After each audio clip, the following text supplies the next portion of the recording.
Has issued a subpoena to the estate of convicted sex offender Jeffrey Epstein. The subpoena seeks documents and other material related to the House Oversight Committee's investigation into Mr. Epstein. The estate has until September 8th to turn over the documents that the investigators want. Señores, el Congreso acaba de dar un golpe inesperado a Donald Trump. Se trata de una nueva orden legal relacionada al famosísimo caso de Jeffrey Epstein. Y no me cabe duda, en este momento seguramente Trump está sudando la gota gorda. La semana pasada vimos cómo se publicaron esas transcripciones de la entrevista que el ex abogado personal de Trump, Todd Blanch, le hizo a Ghislaine Maxwell, la cómplice de Epstein. A la par, el Comité de Supervisión de la Cámara de Representantes le exigió al Departamento de Justicia que entregue todos los archivos del caso Epstein. Bueno, pues el Departamento de Justicia intentó excusarse diciendo que lo harían en tandas, en pedacitos, y ojo, que después de revisarlos ellos mismos.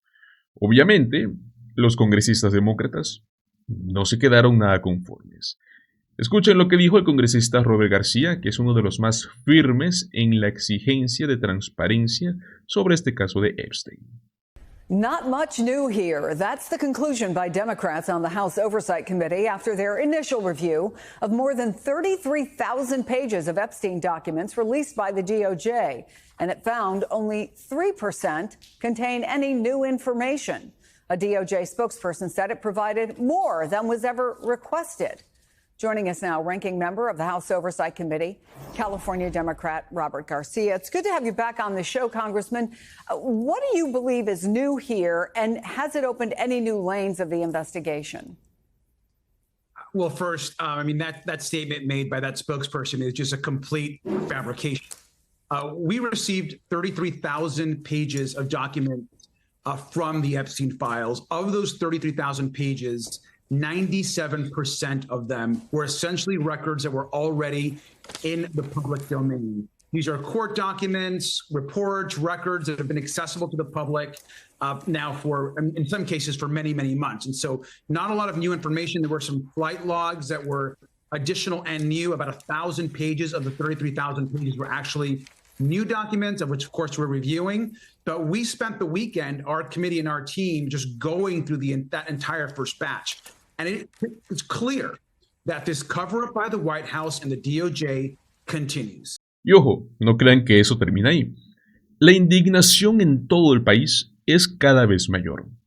Mientras Trump y sus cómplices siguen protegiendo a Maxwell, que por cierto fue trasladada a una prisión de mínima seguridad tanto antes como después de su entrevista, y todo esto mientras se siguen destapando historias más oscuras de los vínculos de Trump con Epstein.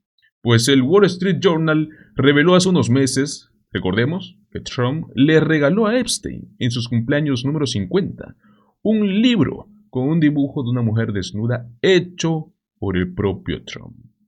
Por supuesto, pues él lo negó, ¿no? Incluso llegó hasta amenazar con demandar al diario y a Rupert Murdoch. Adivinen qué, pues aún no se ha presentado ninguna demanda. Pero mientras tanto, el Congreso ya se está moviendo por su cuenta. So let's bring in CBS News Justice reporter Jake Rosen joining us now once again from Washington. So what does the subpoena demand? Well, a number of things, Reed. The first of which is that book for Jeffrey Epstein's 50th birthday, which the Wall Street Journal reported earlier this year. President Trump signed and left a personalized note for him inside of that. In addition to that, it's generally just dozens and dozens of types of documents that they're seeking that are not related to specifically the Department of Justice investigation, of which those documents started to be handed over last week to the House Oversight Committee. But in this case, it's specifically some of Epstein's personal belongings or things that he left in his wake after he died. Some of those, obviously, Jeffrey Epstein's will, one of them, potential references in any kind of documents he had to vice presidents and presidents. In addition to that, videos of Epstein's properties, and also that non-prosecution agreement that is at the center of that first kind of botched investigation into Epstein, in which the former Trump labor secretary in the first administration, Alex Acosta, reached a deal, allegedly, with Epstein, who said that if he pled guilty two specific charges, which he later did, that nobody surrounding him in any kind of co-conspirator like Ghislaine Maxwell or somebody else would be charged. That prosecution agreement, I should say, is at the center of a lot of the conspiracies and back and forth about what the Department of Justice knew, what it didn't know at that time, and why Epstein was allowed to continue being a free man after he eventually went back to civil life before he was re-arrested years later. Such a thirst for transparency in this story. It seems like there's a new headline every week. Jake Rosen, we appreciate that. But I also want to ask you while we have you, you know, you're out and about getting coffee as you start your day. Kids are out there by the thousands starting their day at school today, the first week of school. What are you seeing and what are kids seeing as we're starting to see this shift in the landscape and the visibility out there in Washington, D.C.? That's right. There's well over 2,000 National Guard deployed on shifts throughout the city. You can see them at transit hubs and metro stops, which are our equivalent of the subway for those who are not familiar in the district. In addition to that, even just on a commute to work this morning, there were a number of National Guardsmen near federal buildings, near the for instance, the ATF near the National Mall, where tourists are still going even though schools have started in some parts of the country and here as well.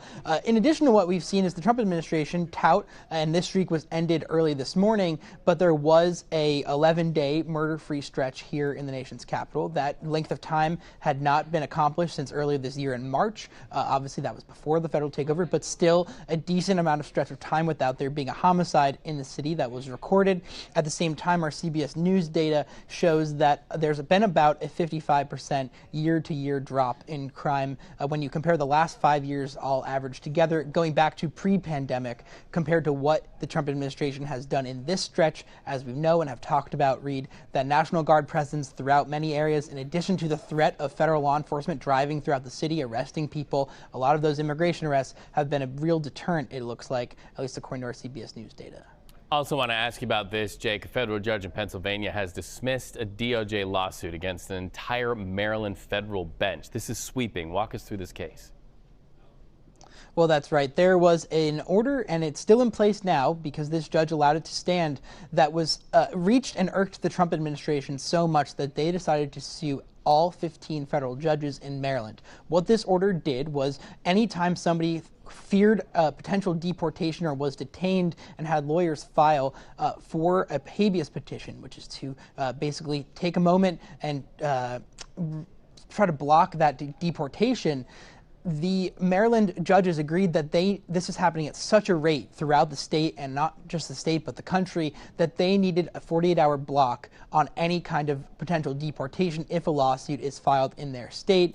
That really irked the Trump administration to the point where Pam Bondi and the Justice Department got involved. They sued to try to strike it down, which would have allowed the Trump administration to deport people even faster, and potentially, Reed, before they even had a chance to have their case heard before getting in front of a judge, which really was the case in many situations. Think about Kilmar Abrego Garcia for one. A judge from Virginia was assigned to this case to oversee because all the Maryland judges had a conflict of interest, and he sided with the judges, saying that the Trump administration should have just gone through the normal ways of appealing court decisions, not to sue personally all these 15 judges.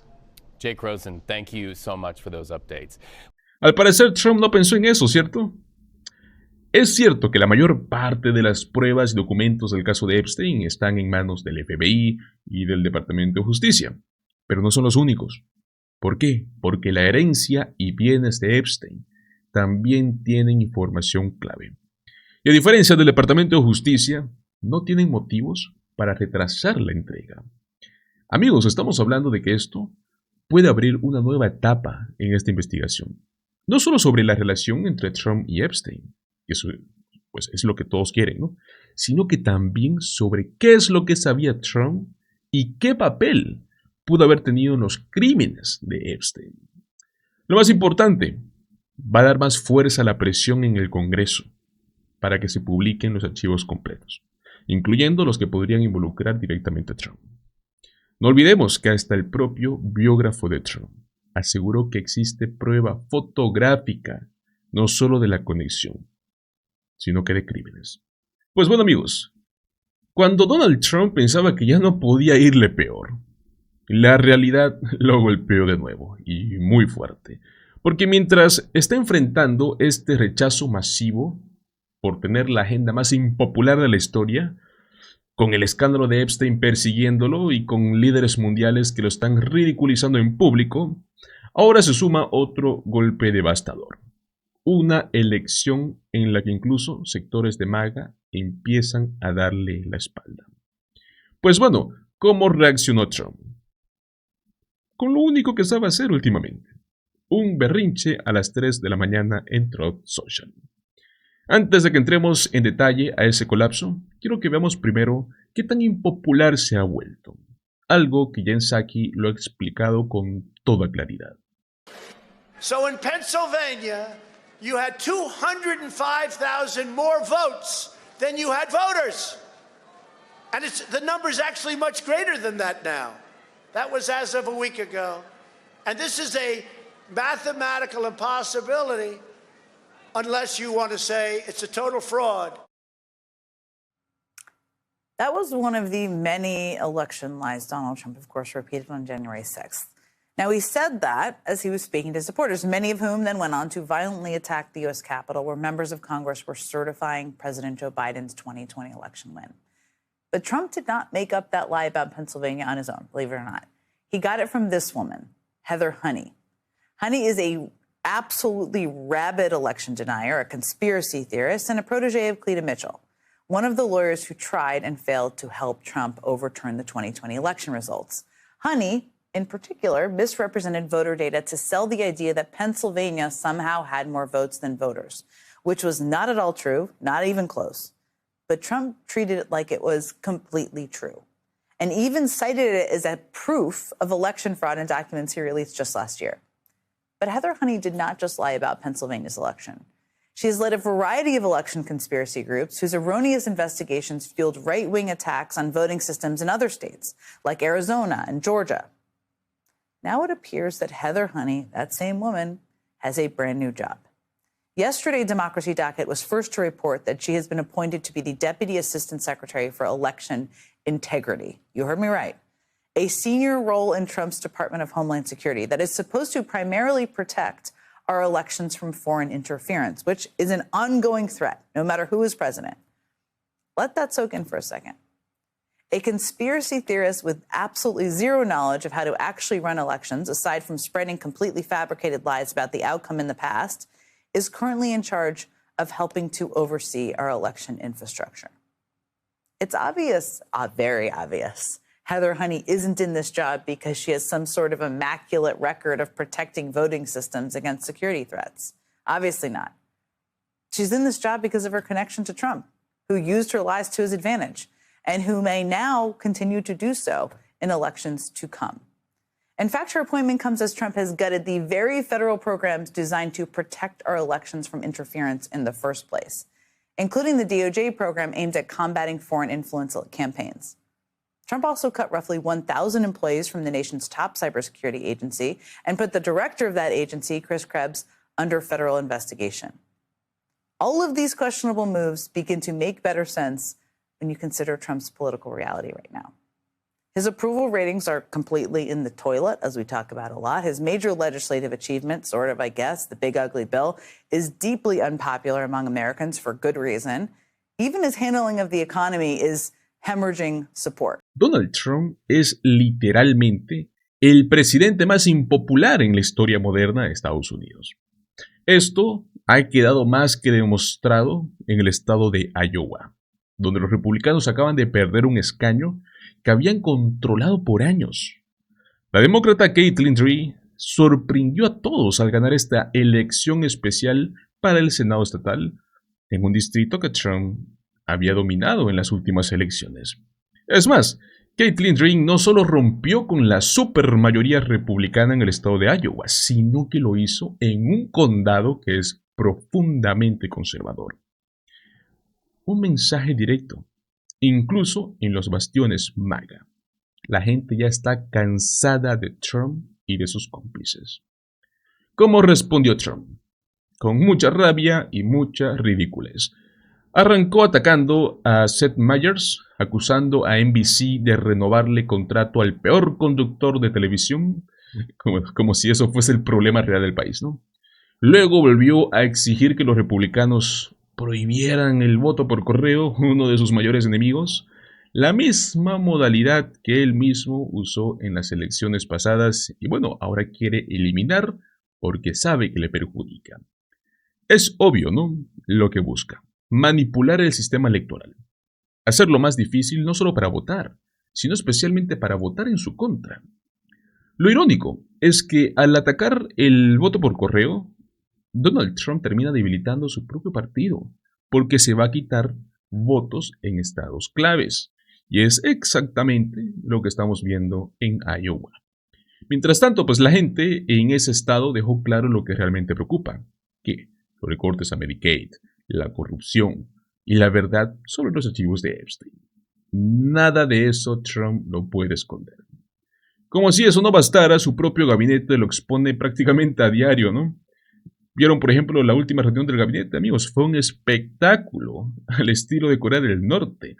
Sus funcionarios compitiendo por ver quién lo alaba más.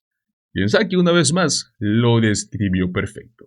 Today, Trump had yet another completely bizarre meeting with his cabinet. And during that meeting, he claimed that, quote, a lot of people say, he loves to say that. That's one of his favorite things. Now, he said a lot of people say, in this case, that they want him to be a dictator. So the line is that I'm a dictator, but I stop crime. So a lot of people say, you know, if that's the case, I'd rather have a dictator. But I'm not a dictator. Most people say, if you call him a dictator, that if he stops crime, he can be whatever he wants. I'm not a dictator, by the way. I mean, first of all, Donald Trump is not stopping crime. That's definitely not what he's doing. Second, if you have to keep telling people you aren't a dictator, maybe your actions are getting a little dictatory, I think. I mean, this is actually the second day in a row that Trump is claiming that, quote, a lot of people are saying they want a dictator. I don't know about you, but I don't know any of those people. In fact, I have to imagine that the group of people that want Trump to be a dictator is actually pretty small, even people who support him. But that must be hard for Trump to understand because some of the people in that incredibly small group happen to work for him, it seems. I mean, Trump has surrounded himself with people who already treat him like a dictator. Now, I was going to try to describe for you just how sycophantic this cabinet meeting today was. How much it would make North Korean leader like Kim Jong-un or Russian President Putin blush. But my attempt to summarize this meeting, just no matter how hard I tried, just could simply not do it justice. And this is one of those things you really have to see for yourself. As we approach Labor Day weekend here, this is just such a great opportunity really to recognize your leadership as a true champion for working people. Everyone knows there's no stronger advocate for hardworking American families than you, sir. Mr. President, it's pretty great to celebrate Labor Day with a builder who loves labor. Mr. President, I invite you to see your big, beautiful face on a banner in front of the Department of Labor, because you are really the transformational president of the American worker. The single finest candidate since the Nobel Peace, this Nobel Award was ever talked about, to receive that award. I mean, what did I tell you? I really couldn't summarize that. The man, according to his cabinet, is starting revolutions, saving whales, apparently, and apparently he's saving college football. I can't explain that one at all. How could the man not be given a Nobel Peace Prize? How could he not? I mean, either someone scripted all of that fawning praise for Trump, and maybe they did. I mean, the revolution lady, somebody scripted that for her. God bless. Or maybe they came up with it on the spot. Not sure which is worse. Doesn't matter, really, which is worse.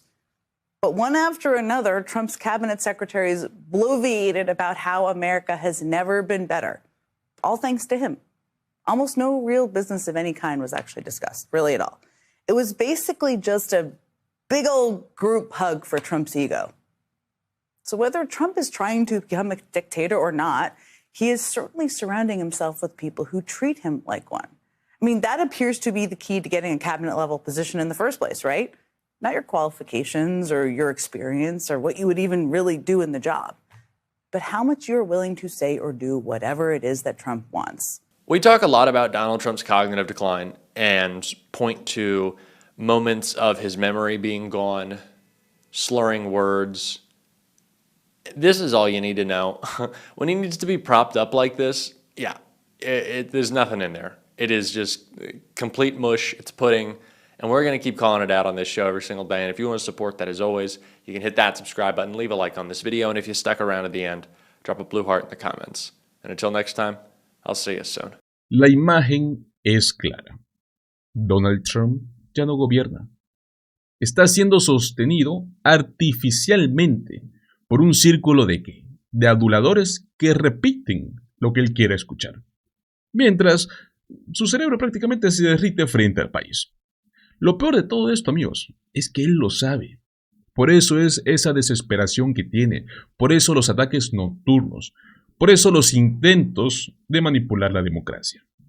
Pero bueno, lo que acabamos de presenciar en Iowa, yo creo que es la prueba de que esa estrategia ya no le funciona. Incluso sus propios votantes ya están desesperados y están despertando. Muchos de ellos ya están exigiendo la verdad. Literalmente no puede haber un solo town hall republicano donde los votantes estén furiosos y estén exigiendo a sus representantes. Pues bueno, amigos, muchísimas gracias por acompañarme hasta el final de este video. Recuerda, como siempre, déjame tu opinión en los comentarios, dale like al video y comparte el contenido. Nos vemos en el próximo video. Hasta luego.